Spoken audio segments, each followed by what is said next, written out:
All right, it is Friday, July 12th, and I'm here with Mr. Jeremy Wallace. Let's start off just by asking a little bit about where you grew up, what that was like, and your experience as a young person growing up, looking to go into the Army. All right. So, where were you born? What was it like growing up? Or I guess where were you born? And yeah, we'll start with that. Okay. I was born in Paducah, Kentucky, Okay. but raised in Benton, Kentucky. So Okay. right around Kentucky Lake, West Kentucky.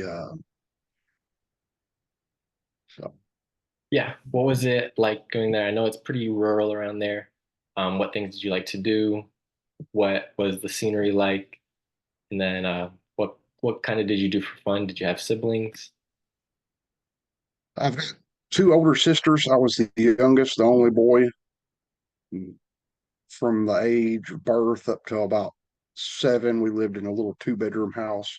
Okay. And then about 7 years old, we moved around the neighborhood a little ways Okay. to a bigger house. It was 4 bedrooms. Um, my great aunt and uncle owned a farm right there by where we're at, so we were always out in the woods playing in the creeks. Rode bicycles everywhere. We got older, we had horses. My teenage years and four wheelers, so we rode four wheelers and horses all over the place. Yeah. Went to Marshall County schools. Didn't end up graduating. I started doing online homeschooling program, and then ended up getting my GED. And then that took me to 18. That's when I joined the National Guard. Okay. And did you always know you wanted to be in the military, or was this something that you just kind of on a whim you did? Kind of figured it out then. We lived around the lakes area, but a lot of times there wasn't a whole lot of stuff for kids to do. Yeah. There's a lot of trouble to get into, and I kind of find myself drifting that away. And so I decided I needed to get some uh, stability in my life and Yeah. figure some things out. And so that's when I enlisted. Yeah. Did you have any family that was in the military that kind of told you stories, got you influenced to do that, or was it just purely, I want to Uh, get started? Nobody, my one of my great grandpas worked for the Army during the 40s and 50s when they were building Kentucky Dam, Okay. but I think he was in the military then. Um, then I had a couple of great uncles that were one was a Vietnam vet and one was a Vietnam era vet. He never did serve in Vietnam. He was in Europe. Okay. And then growing up, did you play sports? I'm assuming you, I was never really good at sports. I did play like church league ball and stuff like yeah. that, but never was a very good athletic uh, hand-eye coordination kind of thing. Okay. And that we'll skip to when you enlisted. What was your recruiting experience like? Because we hear all these kind of horror stories, and then some people kind of have a better experience. Did you know you wanted to go National Guard, or were you kind of shocked? Yeah, I'd figured out I'd wanted to go National Guard. I had a friend that I'd went to school with. He had joined the National Guard. Yeah. Um, Working with a recruiter, we had to take the ASVAB, and I got really good scores, but somehow I still got talked into being a 19 kilo, which is a tanker. But Yeah. I could have probably thought about it a little more at the time, but young and tanks sounded pretty cool at the time, but it's just a skill that's not that called for in the civilian life when you get done. So, Right. And can you but it tell was it was a lot of fun. Yeah. Yeah. Can you tell me a little bit about what a 19 kilo armor crewman, what kind of is their job and what do they do kind of in the daily life? So I was a crewman on an M1 Abrams tank, and usually you'll start out as a driver or a loader. Being a younger enlisted guy, I started out driving, um, and then the tanks are big, they're heavy. Yeah. The maintenance on them, everything's heavy, everything's tough. It's hard work. It's Yeah. very labor intensive, but there's just something about being inside of a machine that's got a 120 millimeter main gun, Yeah. and when that thing goes off, just the feeling you get when that thing goes off. Yeah. Being out on the tank ranges, doing tank gunneries and things like that. You're sleeping in your GP medium tent, and they're out there shooting night fire, and the sides of the tents are just baffling with the pressure from the guns going off. Yeah.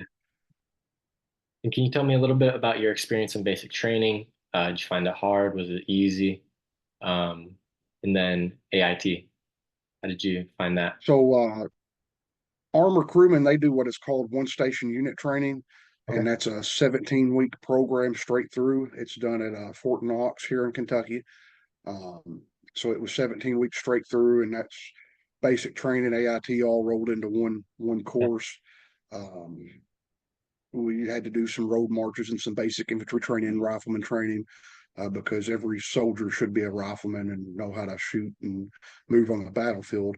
Then we incorporated the specific training for the M1 Abrams there with that as well. Of course, if anybody's ever been to Fort Knox and done some road marches out there, they have three particular hills that you march up. They're called Misery, Agony, and Heartbreak, and they're Yeah. pretty tough hills to navigate doing forced road marches. What would you say was the most difficult part of your training? Was it those hills, or was it kind of the mental aspect, or anything in between? I'd say probably those hills, those road marches, but you can get through it. We really didn't have too many washout. Most everybody made it through. I think there were a couple that got recycled due to some injuries during training and things like that. But some of the funnest stuff was the simulators and then the driver's course. We got to get in the tanks and take them off road in the mud, running over trees. I mean, it was just great. And then, of course, going to the firing range and Right. learning, putting the skills into action with the main gun. That was pretty awesome. Exactly what you want to do. And Yeah, then you were in the National Guard. Did you do your National Guard your whole career? yeah. I was Kentucky National Guard my whole career. Okay. Yes. So you had a couple deployments, one to Germany, one to Iraq, and then a couple natural disasters. Which ones came first? So after I got out of basic, I graduated. It was, let's see, I'm gonna say early 2001. I was working active duty on special work at Wendell H. Ford Regional Training Center in Greenville, Kentucky.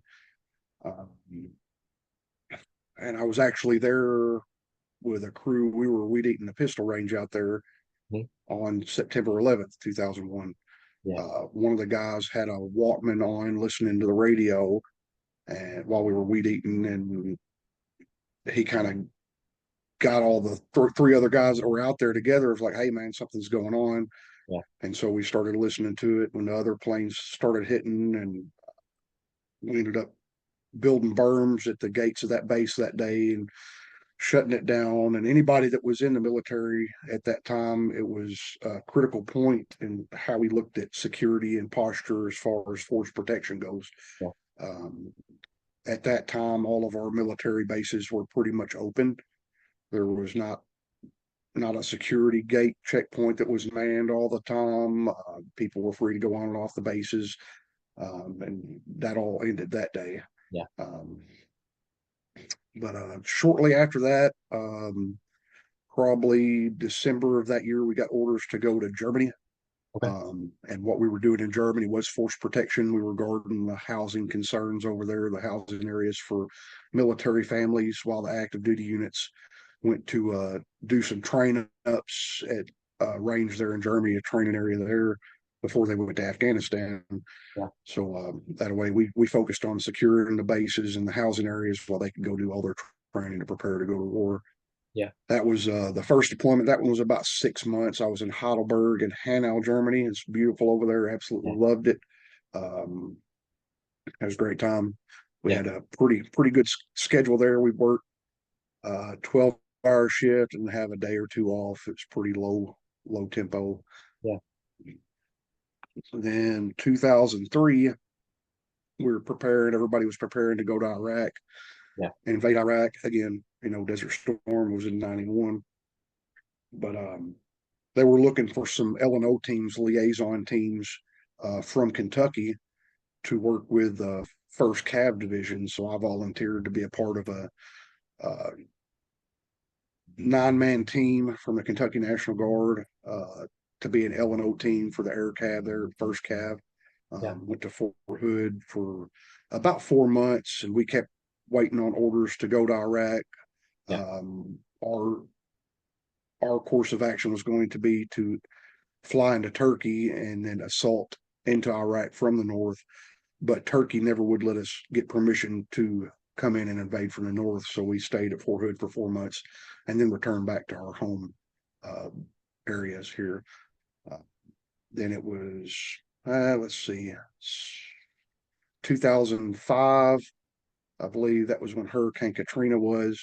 We had several tornadoes and things like that. We worked with snowstorms. Um, we went to Hurricane Katrina in 2005. We were supposed to be there for several months. We were there for a month and a half and got sent back home because we got orders for our unit to deploy to Iraq. Yeah. And so we did some relief work there at Hurricane Katrina. We started out in Bay of St. Louis, Pash Christian on the Mississippi side, right there just along the Mississippi River, that Louisiana Mississippi border. And it was just first time I'd ever seen devastation like that. Mhm. And it was pretty eye opening of the power that those hurricanes have, especially a Cat 5 like Hurricane Katrina was. Yeah. Can you tell me a little bit about kind of the different mindsets? Because going into deploying to a combat zone is very different from deploying to a natural disaster or deploying to Germany. So can you tell me a little bit about kind of the way you felt the day you found out I'm going to Iraq versus the days you felt, okay, I'm going to help these people down south with these hurricanes? Is there still fear involved, or are you really just, I'm going, or is there fear involved at all?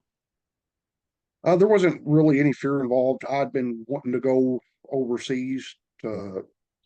to serve my country, and I was kind of glad it finally was going to happen. Um, there is fear for sure.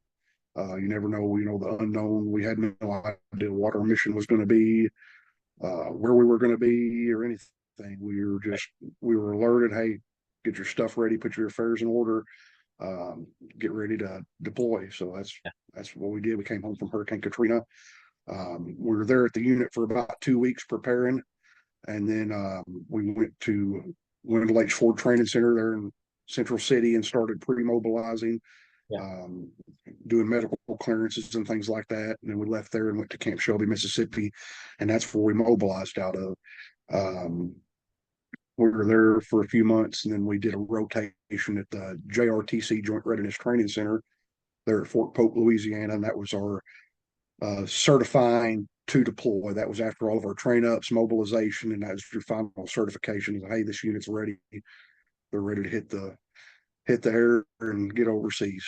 So Yeah. Can you tell me about your first days in Iraq?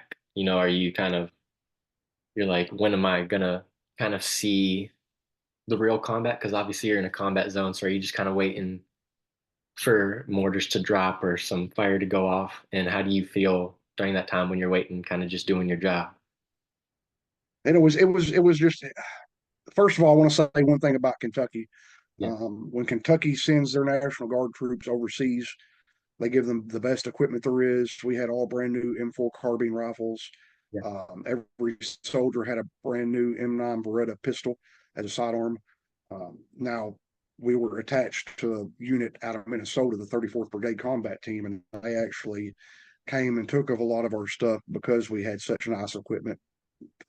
But Kentucky meant well, and they provided their soldiers with the best there was. So we definitely kudos to Kentucky for doing that.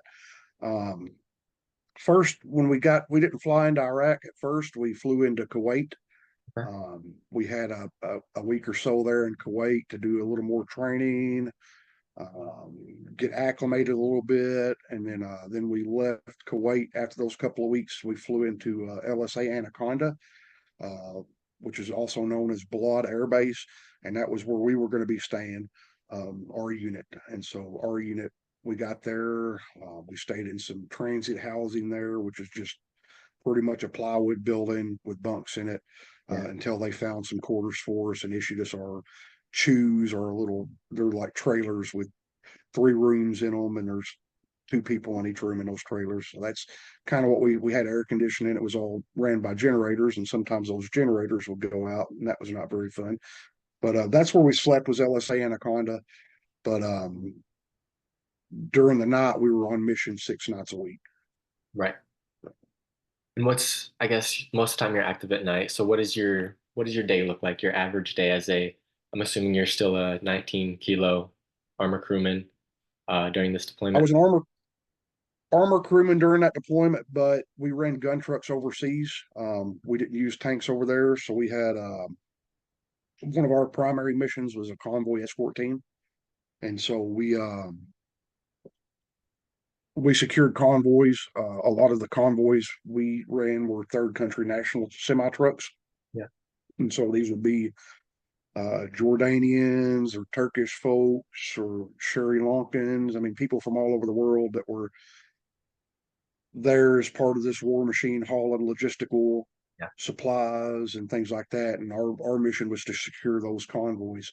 So we ran about 4 nights a week from LSA Anaconda there in Balad, Iraq, to Fob Spiker and Tikrit.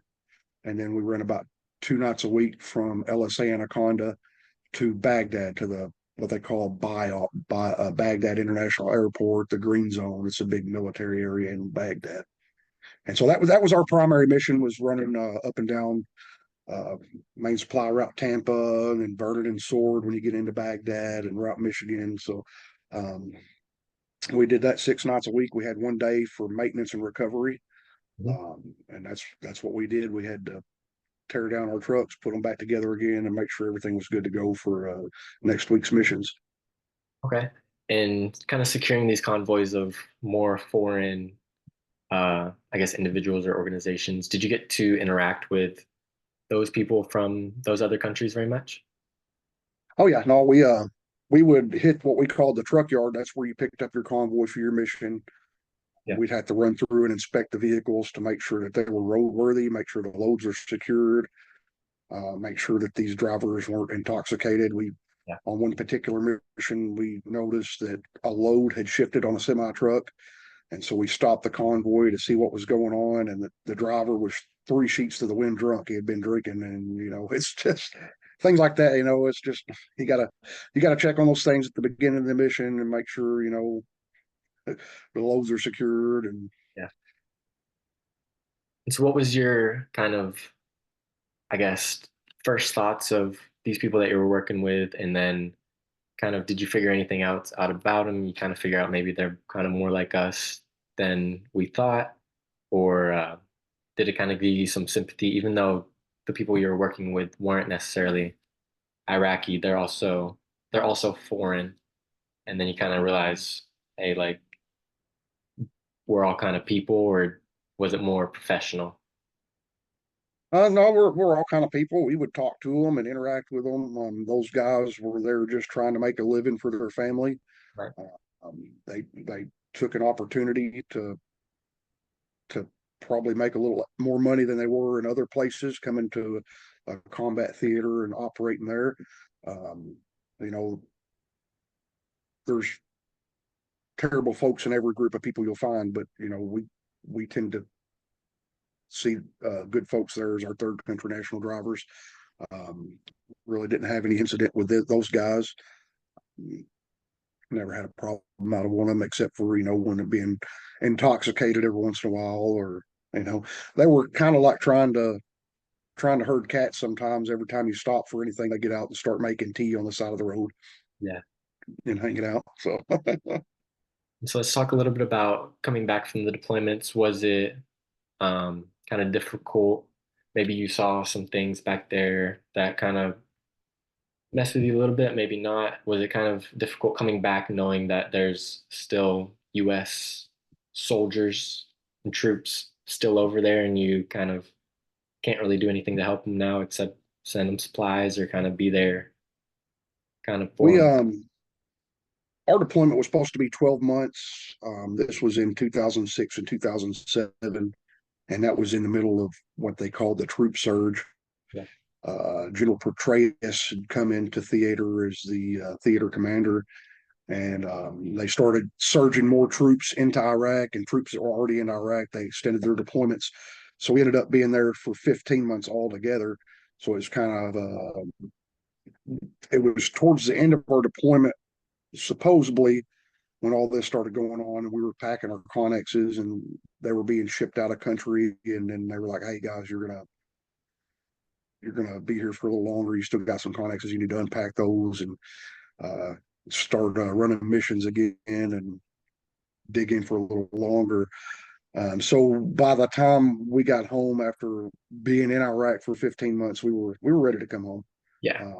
We had ran, you know, some of the most bomb-ridden roads in Iraq, there around Baghdad, and main supply around Tampa. Um, and we were tired. We were ready to be home. So I guess it was somebody else's turn. But Right. so coming home, it was welcome to come home and see your family and things like that, and kind of settle back into life. Yeah. And can you tell me a little bit about, because it's hard for people that have never been over to understand what is it like driving on a road, knowing there could be IEDs, bombs, ambush coming from anywhere. Is it always kind of in your mind, or are there times when you're like, okay, we're safe, or is it always just kind of when you're going, you're completely, you know, on the edge, waiting for something to happen? Now, when you go outside the wire, you're ready to go. Yeah, When we roll out of the gate, we test fire our weapons, make sure everything's functioning, and yeah, it's game time. yeah, From the time you leave the wire until the time you reach your next base, you're ready to go, because we've got hitting in front of other bases. I mean, just anywhere they see an opportunity to do a complex attack, an IED strike, small arms fire, whatever, they're going to take that opportunity. So it's always on the edge of the seat, always looking out for roadside bombs. Um, and whether that mission, sometimes you'll get hit by IEDs and you'll have to wait for recovery. And so sometimes that, 4 to 6 hour mission turns into a 36-hour mission. And yeah, thank goodness they had these little energy drinks in the chow hall called Rippets. So we yeah, loaded our coolers down to those, because we never knew what was going to happen while we were outside the wire. yeah, Yeah, whether it was 6 hours or 32 hours, you had to be able to focus and pay attention to what was going on, and take care of your fellow service members and take care of the folks you were escorting. yeah. And can you tell me a little about, you said Petraeus came in kind of in the middle of your deployment. And I've heard a little bit about him. Can you tell me a little bit about how it changed when he came? Because I know the rules of engagement might have been a little more laxed when he came in. He kind of fought for the troops to kind of have more rights, or be a little bit more liberal with the way they distribute force. So just give me a little bit of insight about how that might have changed when he came in. So one of the main things we noticed was the 25th Infantry Division was up in northern Iraq at that time when Petraeus came in and the troops started. That was the relatively new Stryker Brigade then. So they automatically started surging to the south around Baghdad. Yeah, So we started noticing a lot of the Stryker Brigade doing convoys. And then, of course, that was a target of opportunity for the insurgents. So we'd encounter a lot of the strikers that had been hit with IEDs on fire and things like that. Um, and just as we were surging into the country, the insurgents were also surging into the country as well. yeah, So there was an uptick in IED strikes. Uh, the explosively formed projectiles were being surged in from Iran. yeah, And that was one of the things we kind of feared the most. Those EFPs, they're reverse conical disc, and the explosive pushes that disc out, copper disc, and it's just molten copper, and it'll cut right through any armored vehicle. And so that was one of the ones we feared the most. Luckily, we never hit one. We've had units in front of us hit them, and units behind us get hit with them. So we just got the luck of the draw there, I guess. But yeah, So we were surging, and then surgeons were surging in too. So it was pretty wild. Yeah. And how do you mentally prepare yourself when you're about to go outside the wire? Is it just kind of like, you say your prayers, or you're like this kind of a gamble? You just kind of have to deal with it, or is there certain practices that you do that they might have taught you or you picked up from some other people, kind of developed yourself? How do you get yourself ready? Um, Drink your coffee when you get up. Yeah, Make sure your truck and your weapon's good to go. That's the main thing. You got to be able to shoot, move, and communicate. yeah, Um, and then our team, every night when we rolled out the gate, we said a prayer on the radio yeah, um, on the way out, and I think the good Lord protected us while we were over there. And um, if not, we wouldn't be here today. We had several close run-ins. We only lost one guy overseas from our company, um, but had several injured. Considering what we did, we consider ourselves very lucky. yeah. What advice would you give to somebody that maybe they're already in the military and they get the news that they're going to be deployed? What would you tell them to kind of get them ready, whether they're a 19K armor crewman or if they're some other MOS? Main thing is make sure your affairs are in order. So if God forbid something does happen to you, that your family's taken care of. Um, have a support system back home, or if something goes on at home, you have people you trust that can take care of that stuff. Um, Definitely, if your faith, stick to your faith. If you've got faith, stick to your faith. That'll help you get through a lot of stuff. Um, you know, keep your head on a swivel. Always watch what's going on and don't get complacent. Yeah, Um, the whole time we were over there, the tactics that the enemy was using was changing to the tactics that we were using. So it was always just cause and effect. We do something different, they do something different. So don't ever get complacent. Uh, Study your enemy and learn what they're doing and counter what they're doing continually. yeah. So let's talk a little bit about getting out of the military. You, I guess, either retired or got out in 2012. Um, I guess what advice would you give somebody that's looking to get out, and how can they kind of set themselves up to be successful in a country that might not necessarily support them as much as they should? Yeah. So I was medically retired. Um, so they did a medical review board on me, and so I was unfit for duty, and they gave me an early retirement because of that.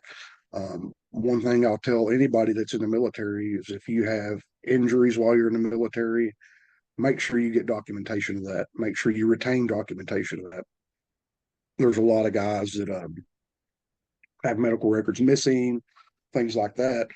Yeah, And when it comes to dealing with the Veterans Administration, VA, the documentation is key to being able to get the benefits that you deserve and that you earned. So one thing I tell everybody is if you've got something wrong with you, get it treated, get the documentation, and make sure it's in your records, and personally retain those records. yeah, Don't depend on the military to do it for you. I think everything's electronic now, so it might be a lot better, but I still wouldn't chance it. I'd get hard copies of my records and retain them. yeah, Um, if you get hurt, you finish that. If you're on mission, finish that mission if you can. If not, medevac, whatever. Just make sure you take care of your injuries while yeah, you're in the service. Don't negate them, because if you don't have record documentation of it, the VA is probably not going to be compelled to give you benefits for those injuries. So, and that's, I guess we'll get into that later. One of the things I do as a service officer for disabled American veterans is try to help veterans get their benefits they've earned. So yeah, yeah. Um, just lost my thought. Sorry, but what what are the biggest challenges when you were getting out? We talked a little bit about the VA, but you know, a lot of people talk about they lose kind of that camaraderie or that brotherhood, and that really affects a lot of people. What would you say is some things they could do about that? And what are some other challenges that maybe I might not know about that they face, and what can they do about those to kind of help themselves in retirement? So one of the struggles I had was with PTSD. We were over there on combat mission 15 months, and probably the majority of the guys I served with all suffer from that at some form or another. So don't be afraid to ask for help. Yeah. Don't be afraid to seek the benefits you've earned. Like, make sure, like, if you went overseas, you volunteered to enlist, you went over there and did what you had to do. You were a good soldier. Don't be ashamed of what you did. You did what you had to do, and you know, take those benefits that you've earned and make sure that they do take care of you, because that's a promise that our country made to our service members, and that's a promise that we're going to make sure they uphold as much as we can. Yeah. So, just making sure mentally that they're taken care of, um, and then just don't be hard on yourself. Whatever your mission was overseas, whatever you had to do, that was your job. You did it. You did it with honor, and um, don't be ashamed of it. Yeah. Feel honored that you served your country. No matter what happened. It's a good thing. And so if today, let's say the president comes to you and says, Mr. Wallace, we're putting you in charge of taking care of the veterans after they retire, what would be the first thing that you would change? And then what would you do to kind of help ease that burden? Because we know the VA might not necessarily do everything that they're supposed to, and we don't have some support systems that kind of cover all the needs. What would you do? I hear, you know, a lot about the VA healthcare system, and I've had good results from it, but I've heard a lot of bad results from it. Um, right now, the Veterans Administration is leaning a lot on community care, Yeah. so it's kind of, to me, testing the waters. Like, hey, these guys are able to go out in their community where they live and get a doctor of their choice to get this care. Yeah. Um, where I go to the VA, it's an hour and a half drive to the hospital, to the VA hospital. So All right. it's not very convenient. I mean, I think they should look at maybe possibly doing it as a medical insurance, like the veteran gets an insurance card and they can go to any hospital in their community. They can see physicians in their community instead of having to go an hour and a half to the eye doctor to get a hearing test or to get blood drawn or to the emergency room. So it's getting a lot better with the community care. They're able to go to the local hospital at an emergency and things like that, but it could be a lot better. Yeah. So let's move on to your nonprofit, A Soldier's Heart. Um, let's just start. When did you start it? So we started that. We were officially founded in February of 2016. Okay. In 2015, I had met one of your previous guests, Steve Brown, Yeah. at a Wounded Warrior Project Odyssey. And what that Project Odyssey was, it was a week-long program for veterans that had PTSD. During that week-long program, they taught you about setting goals, Yeah. and it was kind of what they call SMART goals. So the SMART goal is one small goal leading up to a big goal. Yeah. And so while we were there, heard about what Steve had going on. He had bought an old camp and wanting to fix it up for kids. And I figured I wanted to start a nonprofit for veterans. Like I said, we only lost one guy overseas, but it was within 3 months of coming home from Iraq that one of our guys hung himself. Yeah. And then it wasn't long after that, there was another one that killed herself. And it was just numerous guys I served with that were taking their own lives. Yeah. At that point in 2015 and 2016, I had my struggles real bad with PTSD as well. Yeah. And one time I had to have my wife take me to the VA hospital and check in for a few days to make sure I was okay. Yeah. Which, anybody, if you're going through something like that, by all means, get help. It's there. Yeah. So after meeting Steve, we took a group up to his camp from West Kentucky, and we started working on camp, Yeah. burn brush, cut brush. Um, And then we started the organization, founded in February 2016. We got some canoes and kayaks. We had some donors starting to give to us, Yeah. and so we started introducing the modalities into the camp. And then we did some camp outs here at Land Between the Lakes and in Dawson Springs. And then just over the years, it's kind of grown and grown. Yeah. Now here it is, almost 8 years, a little more into it. Yeah. We're doing some sailing retreats out of Key West, Florida. We've got 2 sailboats we have access to down there that we can put 5 to 6 veterans apiece on. Yeah. We take them out to the dry Tortugas. We do snorkeling, scuba diving. We've got what they call a surface applied air snuba rig we put them on. We've got spear guns for spear fishing. We just take them out for a week out in nature. There's no cell phone connection. It's just you and other veterans and living together, eating together, swimming together, fishing, everything. We cook together. I mean, it's just a great time, brings them back into that camaraderie, reconnects them. Nowadays, we're doing probably 13 a year up there at Camp Brown Bear. We're starting to do some other retreats here on Kentucky Lake at Camp Kumbaya. Um, and and we're just trying to expand it and serve more veterans. Yeah. The way the camp looks, like the weekend camp outs, the veteran shows up on Friday. We eat dinner. Sometimes we'll have some musicians come in. We've got one coming up pretty soon. We're actually going to take them to a show, a concert that's got 3 different musicians playing. That'll take care of Friday evening. Saturday, we'll get up, eat breakfast. Sometimes we'll do a work project for camp or a team building exercise. That'll get us through till lunchtime. Then we start introducing holistic modalities, whether it's guided meditation, yoga, acupuncture, massage therapy, sound therapy. We've got a lot of different practitioners that every retreat's a little different. Yeah. Saturday night, we'll usually cook them some steaks from a local cattle company here in Marshall County, Tap Cattle Company. Yeah. And we feed them real good on these retreats. Nobody ever gets hungry. Yeah. Sundays, usually wake up and we'll do some kind of activity after breakfast. Yeah. And we'll take them to a local brewery or somewhere for lunch. And then after that, they're dismissed. If they got a long way to travel, they can stay overnight, rest before they take off the next morning. Yeah. Can you tell me a little bit about why maybe the outdoors works so well for veterans? Because you hear kind of a lot about, like, Mr. Stephen Brown, his retreat. He has all these kinds of stories about people come and it is really life changing. Why do you think that being outdoors, doing work, being with other veterans, why do you think that works so well?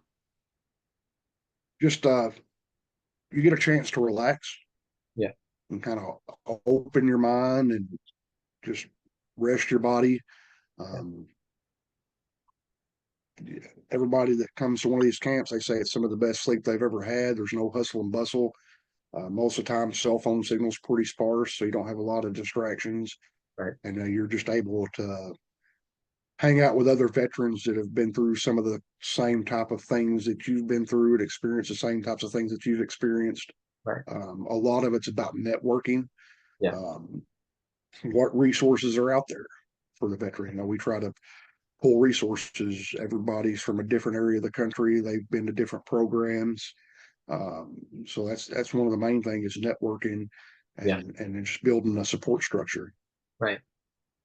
Where do you want to see your nonprofit go next? What are your ambitions for maybe the next year, next 5 years, next decade? Where do you want this to go? Especially if there was no budget limit, nothing like that. If you had unlimited resources, what would you want to do with your nonprofit?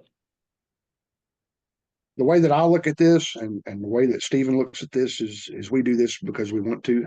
Yeah. We don't get paid a dime. We don't want nothing in return. We want to find more people that are like that. Yeah.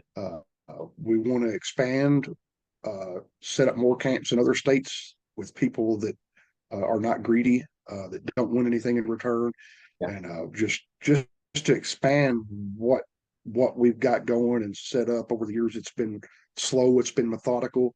Yeah. The growth has been good, And we just want to continue to expand that and keep it kind of that grassroots, non conglomerate, no big corporations, none of that. We want to keep it grassroots, keep greed out of it, Yeah. just people being there to help veterans that want to be there to help veterans and nothing in return. Yeah. That's amazing.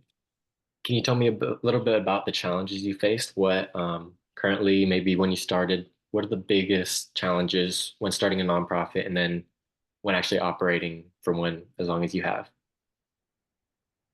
I'm not really a business person, I don't guess. Yeah. Um, I guess trying to handle the business aspects is my biggest challenge. Yeah. Like I said, I got a GED. I don't have any college education. I just have my military education. Um, but I took a lot of training in the military and a lot of experience there. And I guess that's what gave me the focus and the drive to do what I'm doing now. Um, and one of the hardest things right now in this climate, the economy is trying to raise money. I mean, everybody's feeling a crunch on their pocketbook. Um, and I personally hate asking people for money. I just don't like doing that. Yeah. We always try to have something in exchange for a donation. We've got T-shirts, merchandise, and things like that. Um, we do a big music festival every year, Yeah. and that's a fundraiser as well as uh, an awareness kind of thing, as well as it's a veteran resource event as well. We have different organizations there with information set up. Um, and we just do that once a year because we are, my organization is fairly efficient and there's no overhead. So every dollar we raise, we're able to put into the mission. Our music festival is covered by sponsorships. So we're not spending any of our money putting that on. But yeah, just raising money is the hardest thing in general, especially with this economy and Yeah. uh, political climate and things like that. And what can somebody like me, somebody that's watching this video, what can they do to help? Is there a place online they can donate? Can they volunteer?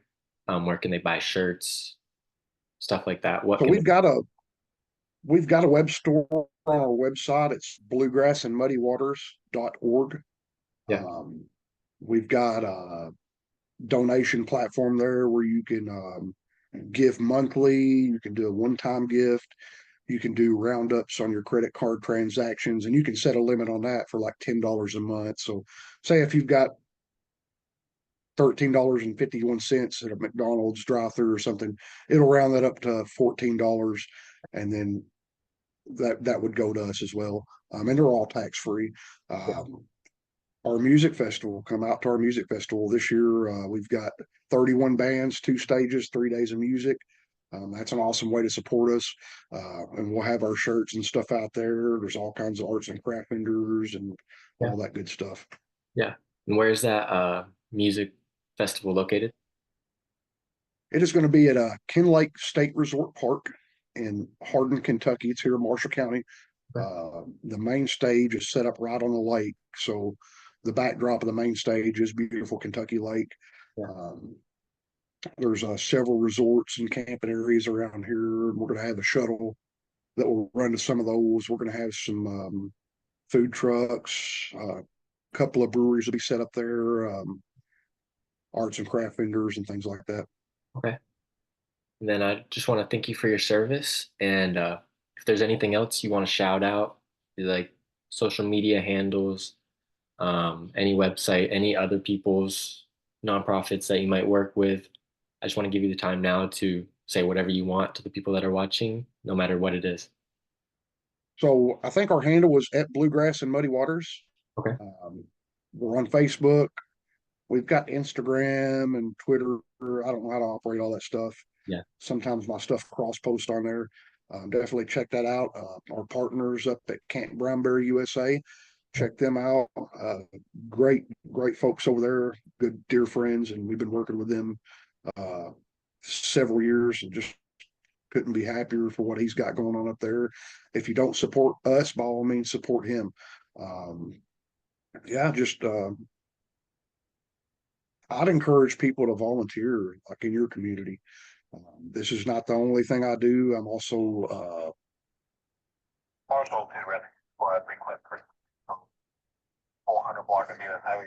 matter of fact, I'm assistant chief for the Marshall County Rescue Squad, so I'm gonna have to cut it short here in a second. I've got a call to go on. That's fine. Also a service officer for disabled American veterans. Get out and get involved in the community, help out with your fire departments or whatever you can do. There's a lot more than just yourself, go out and participate and help your community. Yeah. Thank you. Thank you for time. I'll let you get to what you got to do. Yeah, well, I appreciate it. Yeah, I just got paged out for a vehicle accident, it sounds like. Sounds good. Good luck. Drive safe. Yeah. All right, thank you. You have a great day. You too. God bless. Bye-bye. Bye.